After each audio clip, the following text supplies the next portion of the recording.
सौगंधिक one से सुंदर पुष्प ला करके द्रौपदी जी को दे। फिर वहाँ आकाशवाणी हुई कि आप बद्री विशाल भगवान के ही क्षेत्र में जाइए, यहाँ सब दिव्य है, आगे मत जाइए। तो घटोत्कच आदि के द्वारा उन पर विराजमान होके सब पुनः बद्री नारायण आए और उनको विदा किया घटोत्कच आदि को। एक दिन भीमसेन किसी सेवा कार्य के लिए वन में अकेले विचरण कर रहे थे। कांतिमान महाबली भीमसेन किसी को कुछ समझते नहीं थे। उधर दहाड़ मारी ऐसे ही जंगल में आनंद पूर्वक, तो वो दहाड़ गूंज पड़ी।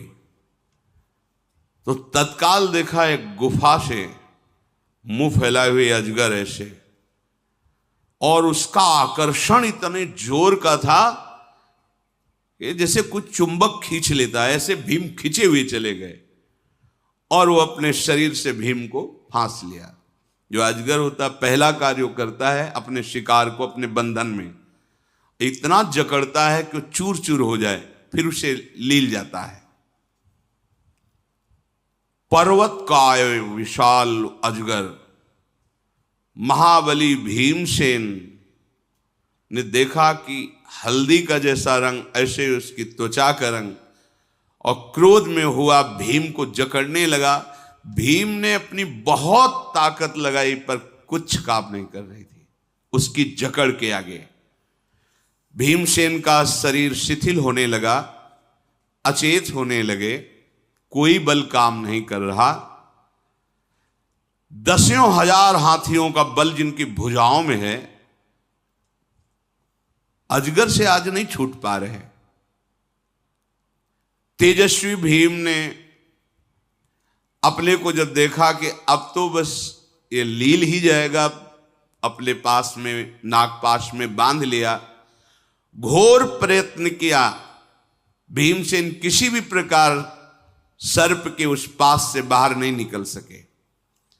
भीम ने सर्प से कहा कि मैं निश्चित कह सकता हूं कि आप कोई सिद्ध हैं या वरदानी हैं, नहीं तो कोई ऐसा नहीं है कि जो मुझे बांध सके।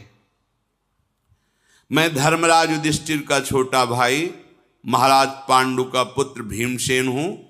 दसियों हजार हाथियों का बल हमारी भुजाओं में है। जैसा आपने जकड़ रखा है ऐसा कोई त्रिभुवन में मुझे बांध नहीं सकता। सैकड़ों अजगर मेरे सामने कुछ नहीं है। सैकड़ों केसरी, सिंह, व्याघ्र, महेश, गजराज एक साथ मिलकर आ जाए, सबको मैं भुजाओं की टक्कर से रौंद दूं। कोई भी त्रिभुवन का राक्षस, पिशाच, महाबली, नाग भी ऐसा नहीं जो मुझे बांध सके। लेकिन ये क्या कारण है? आपको कोई वरदान है या आप कौन हैं जो मैं आपके पास से अपने को नहीं मुक्त कर सकता? मेरी भुजाओं को ऐसा आपने बांध लिया है। अजगर ने कहा, महाबाहु, मैं बहुत समय से भूखा हूं। सौभाग्यवश देवताओं ने मेरे लिए बहुत बढ़िया भोजन भेजा है। कोई भी देहधारी हो, सबको अपने प्रिय प्राण है, प्राण का प्रिय आहार है। आहार जब मिल गया तो अब हमें तो आनंद मिलेगा ही, हम तुम्हें क्यों छोड़ दें? पर तुम जैसा पूछ रहे हो वैसा तुम ध्यान पूर्वक सुनो। मैं वैसा ही हूं, मैं कोई साधारण अजगर नहीं हूं। मैं मनीषी ब्रह्म ऋषियों का अपराध करने के कारण अजगर बना हुआ हूं। मैं देवराज इंद्र के पद से सीधे अजगर योनि में आया हूं, देवराज इंद्र के पद से। मैं तुम्हारा पूर्वज नहुष हूं, महाराज नहुष। तुमने सुना होगा, जब अपने वंश की कीर्ति सुनोगे तो तुम्हें सुना होगा नाम। मैं नहुष हूं, तुम्हारे पूर्वजों का पूर्वज हूं। मैंने ब्रह्म ऋषियों का अनादर कर दिया, इससे मुझे शाप प्राप्त हुआ, और शाप के एक दुर्भाग्य का स्वरूप तुम देख रहे हो, मैं सांप बना हुआ। यद्यपि तुम मेरे वंश के हो, अवध्य हो, मारना नहीं चाहिए, पर मैं इतना भूखा हूं कि अब मैं तुम्हें छोड़ नहीं सकता। मैं आहार बनाऊंगा क्योंकि मुझे अपने प्राण पोषण करने हैं। मुझे वरदान है कि दिन के छठे भाग में कोई सामने आ जाए, वो मेरे सामने से निकल नहीं पाएगा। मेरी जकड़ में जो आ गया वो कोई छूट नहीं पाएगा। ये ऋषियों ने दया करके मुझे वरदान दिया था। तुम वरदान के कारण ही निष्फल हो गए हो। मैं इंद्र के सिंहासन पर विराजमान हुआ, पर मुझे अभिमान हो गया। ये अभिमान बहुत बड़ा दुश्मन है, जिसका हम बहुत बड़ा सपोर्ट देते हैं अंदर से कि हमारा तो अपमान हुआ।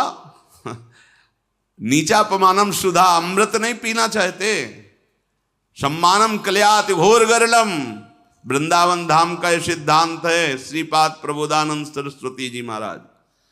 सम्मानम कल्याति घोर गरलम, नीचा अपमानम सुधा, श्री राधा मुरलीधर भज सके वृंदावन मां त्यज, वृंदावन कभी मत छोड़ना।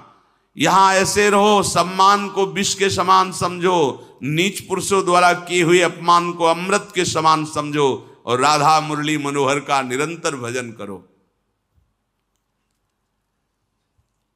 मैं ऋषियों का अपमान करने के कारण ऐसे संकट में पड़ गया हूं। इंद्र के सिंहासन का भोक्ता होकर के भी मैं कितनी तिर्यक योनि, नीच योनि में गिरा हूं। ये अगस्त ऋषि का शाप मुझे भ्रष्ट कर दिया। पर जब मैं गिर रहा था तो रो रो करके महर्षि से कह रहा था कि शाप से मुक्त होने का भी तो उपाय बता दीजिए। तो उन्होंने कहा था, जब पृथ्वी में तुम अजगर के रूप में होगे तो तुम्हारी स्मरण शक्ति नष्ट नहीं होगी, और जब तुम्हारे प्रश्नों का कोई उत्तर दे देगा तब तुम मुक्त हो जाओगे। तो मेरे प्रश्नों का उत्तर जब मिल जाएगा तब मैं सर्प योनि से मुक्त होऊंगा, तो तुम बच सकते हो, अन्यथा नहीं। और उन्होंने कहा था, तुम जिसे सामने आएगा पकड़ लोगे तो चाहे स्वयं बल ही क्यों ना हो मूर्तिमान, उसका धैर्य खो जाएगा और वो तुमसे छूट नहीं पाएगा, तुम्हारा आहार बन जाएगा। इस प्रकार उनके कहने के कारण तुम्हारा बल काम नहीं कर रहा। वस्तुतः तुम जैसा कह रहे हो वैसे ही बली हो। हजारों अजगर, हजारों सिंह, हजारों हाथी आ जाए तो भी भीम का कुछ नहीं बिगाड़ सकते। महाद्युते, मैं बड़ा दुष्कर्मी हूं, पश्चाताप हो रहा है। देवराज इंद्र के पद पर बैठ करके मैंने इन ब्रह्म ऋषियों से पालकी जुतवाई।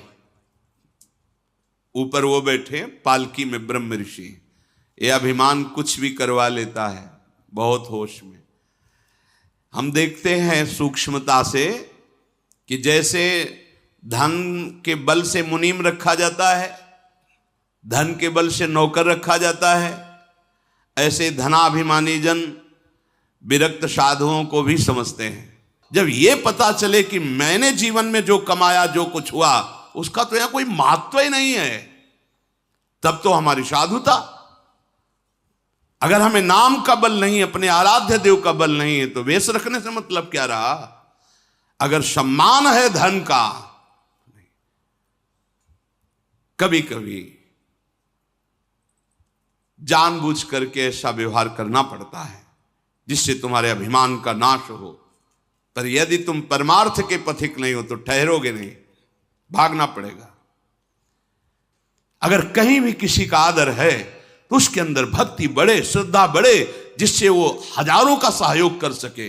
किसी के ऐसे नहीं कि तुम नहीं। अगर ऐसा हो तो अपने जीवन को धिक्कारना चाहिए। हमारा जीवन कहां आ गया, इसके लिए हम भगवत मार्ग में नहीं। हमारा उद्देश्य है भगवत प्रेम, भगवत प्राप्ति।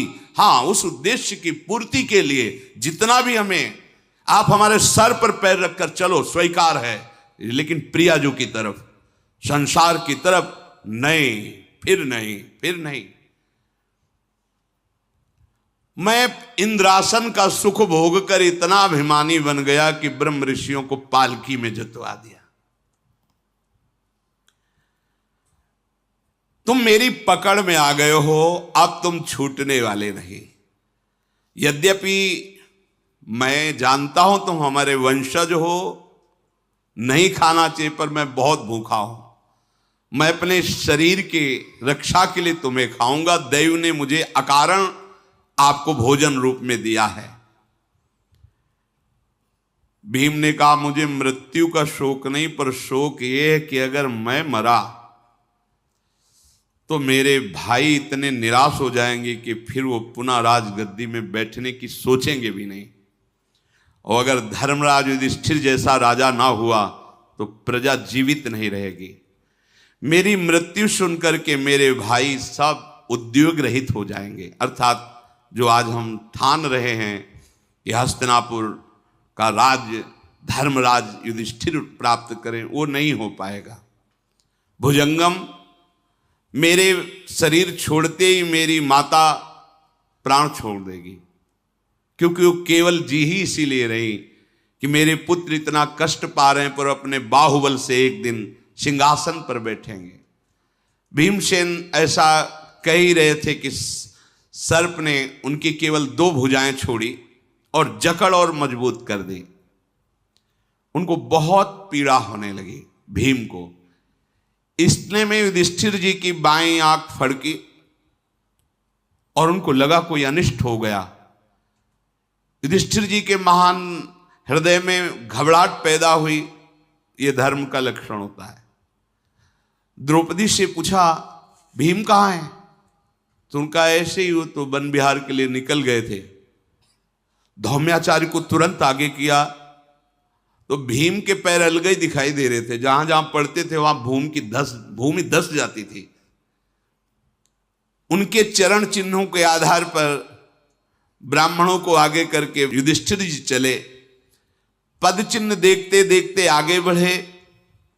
पद चिन्हों के सहारे जाकर उस कंदरा पर पहुंचे जहां भीमसेन को अजगर जकड़े हुए था। चेष्टा शून्य भीम हो रहे थे, केवल श्वास चल रही थी। अपने छोटे भाई को इस तरह जकड़ा हुआ देखकर युधिष्ठिर ने पूछा, भीम तुम ऐसी विपत्ति में कैसे फंस गए? ये पर्वताकार सर्प कौन है और कौन ऐसा बलवान है जिसकी पकड़ से तुम छूट नहीं सकते? भीम बोले, ये सर्प के रूप में महान शक्तिशाली देवराज इंद्र के पद पर अभिषिक्त हो चुके महाराज नहुष हैं, जो शाप के कारण अजगर बन चुके हैं और ये मुझे आहार बनाने के लिए पकड़ लिया है।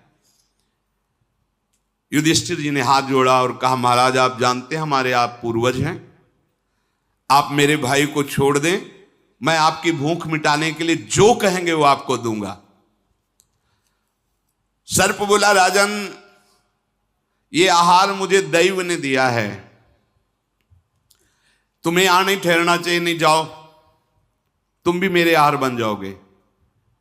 समय आने वाला है, दिन का 6वां भाग जो मेरे सामने आ जाएगा मेरा आहार बन जाएगा। इसलिए मैं तुमसे कहता हूं भाग जाओ तुम, ये भाई तो नहीं बचेगा तुम्हारा। मेरा नियम है, मेरी अधिकृत भूमि के अंतर्गत जो आ जाएगा वो मेरा भोजन बन जाएगा। मैं बहुत काल से भोजन नहीं प्राप्त किया हूं, तुम्हारे भाई को छोड़ूंगा नहीं। युधिष्ठिर ने कहा, तुम कोई देवता, दैत्य या सर्प नहीं हो। जब पता चल गया है कि तुम हमारे पूर्वज हो तो आपको कृपा करनी चाहिए। देखो आपने बड़े बड़े यज्ञ किए हैं, स्वाध्याय किया है, तपस्या की है, सत्कर्म किए हैं, निष्कंटक देवराज इंद्र के पद पर बैठे हैं, आपको ऐसी गति कैसे प्राप्त हो गई? तो उन्होंने कहा कि मैंने जो ब्रह्म ऋषियों से सेवा ली, पालकी ढुलवाई, उसका मुझे परिणाम मिला है कि मैं अजगर बना हूं। मैं ऐसी अवस्था में पहुंच गया हूं। युधिष्ठिर ने कहा कि तुम्हारी इच्छा क्या है? तो उनका, मैं इस योनि से तभी छूट सकता हूं, मेरे प्रश्नों का उत्तर तुम दे दो, मैं भीमसेन को छोड़ दूंगा क्योंकि मैं सर्प योनि से मुक्त हो जाऊंगा। युधिष्ठिर जी ने कहा, तुम इच्छानुसार प्रश्न कर सकते हो, तुम्हारी बात का धर्मयुक्त उत्तर होगा। मैं हर चेष्टा से तुम्हें प्रसन्न करूंगा और तुम्हारा जो लोक लोकांतर ढक गया है उसको प्रकाशित करूंगा।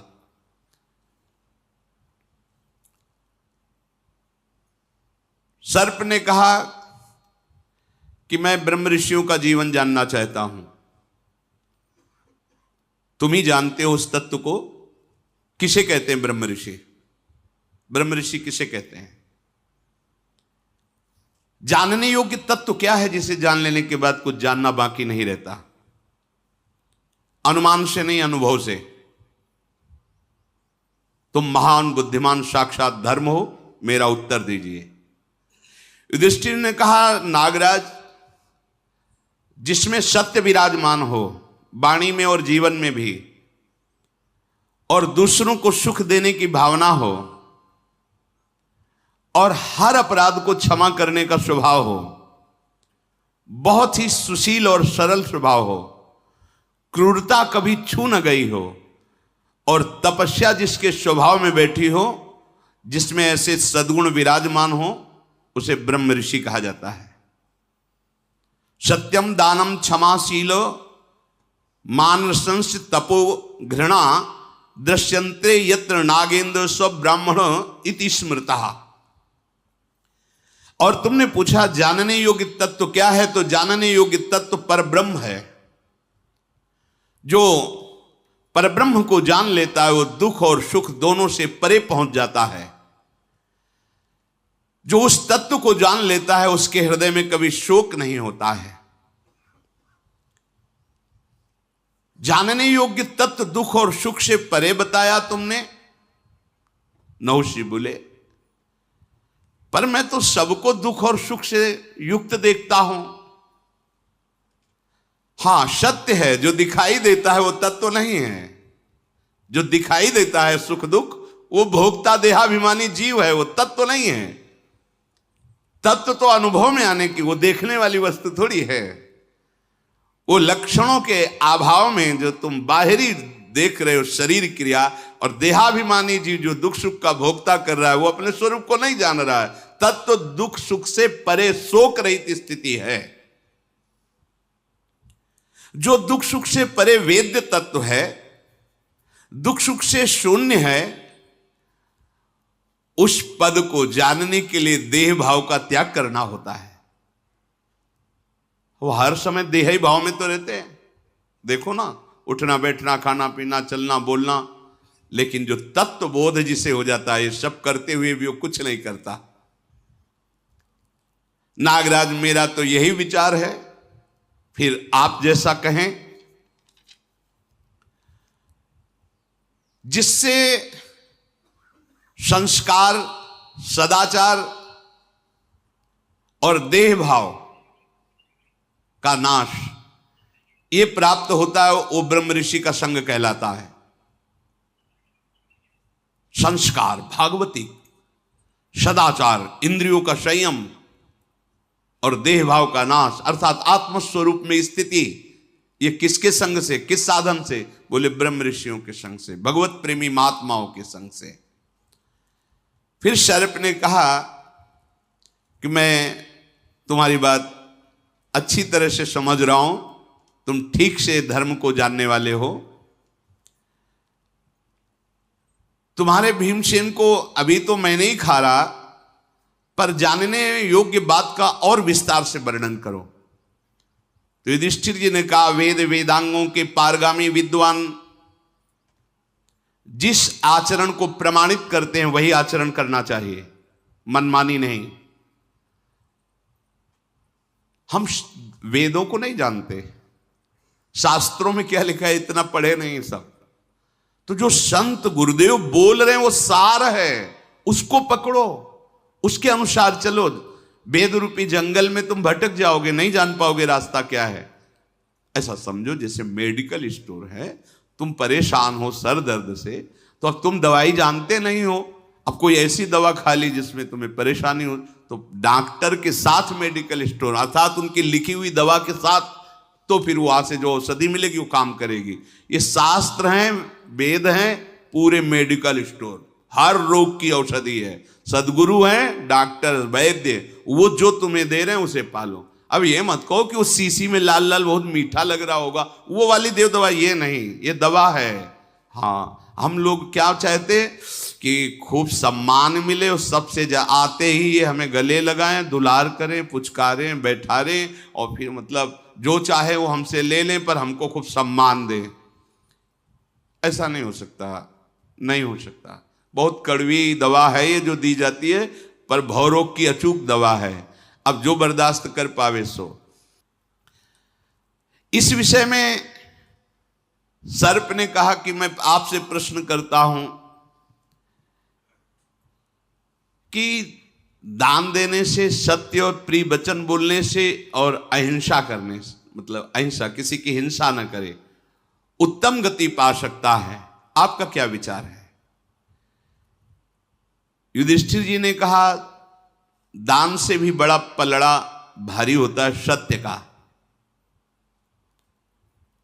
और अहिंसा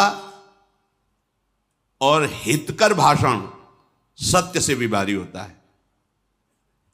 अगर सत्य बोल रहे हो, दूसरे का हृदय चूर चूर कर दिया, दूसरे का नाश का अवसर आ गया, दूसरा बंधन में पड़ गया। सत्य, हितकर, मृदु और अहिंसा, किसी की हिंसा ना हो, बोले इससे उसको मैं श्रेष्ठ समझता हूं। महाराज, दान, सत्य, तत्व, अहिंसा और प्रिय भाषण, इनकी गुरुता और लघुता कार्य की महत्ता के अनुसार देखी जाती है। आपका क्या विचार है? युधिष्ठिर जी ने कहा उत्तम लोकों की प्राप्ति करने के लिए अगर देहाभिमान रहित होकर के दान किया जाए तो उत्तम गति की प्राप्ति होती है। ये आई बात निकल। दान कैसा? कहते हैं ना कि गांव की भाषा में कहते दाहिना हाथ दे तो बायां हाथ भी न जाने, और यहां पहले से पोस्टर लिखवा के से टांग दिए जाते हैं कि इतने ब्राह्मणों का भोजन, इतने का फूल बंगला, इतने का ये, इतना का ये, और हमारा फोन नंबर और पूरा गांव का पता और बाप का और बाबा का भी नाम पूरा ऐसे। अगर एक पंखा भी तो पंखुड़ी में पूरा जिला और नगर और पूरा सब। ये दान थोड़ी होता है। देखो दान कौन सा उत्तम है, कोई जान नहीं पाया तो दियम वस्तु गोविंदम, तो इससे लाभ मिलता है। दान ऐसा कि कोई जान न पावे। और आगे वर्णन है इसी में, जिसने कभी तुम्हारी कोई सेवा ना की हो, जिससे कभी कुछ सेवा लेने का भाव ना, प्रत्युपकार, क्यों हाथ भी जोड़े गए। दान ऐसी जगह नेकी कर दरिया में डाल, दोबारा तुम्हारी स्मृति में नहीं आना चाहिए। अब यहां अगर हम 10 को भी भोजन पवा के जाएंगे तो वहां अपने गांव में बैठ के 50 के गए थे वृंदावन, सैकड़ों साधुओं को पवाया, 10 की व्यवस्था की है, सैकड़ों संत। अरे संत फिर वाह वाह कर रहे थे और कह रहे थे कब आओगे ना तुम, तो अब हम तो ठान लिया जब जाएंगे ना, मतलब वाह वाही ऐसा, हमें पता है हमने ऐसा ऐसा, सब गया सब गया। ये सुकृत जो शब्द है तभी लागू होता है कि कोई जान न पावे और प्रभु की वस्तु प्रभु को दे रहे हैं, ये तदीयम वस्तु, तो ये दान आपको उत्तम लोकों की प्राप्ति कराएगा। शेष चर्चा।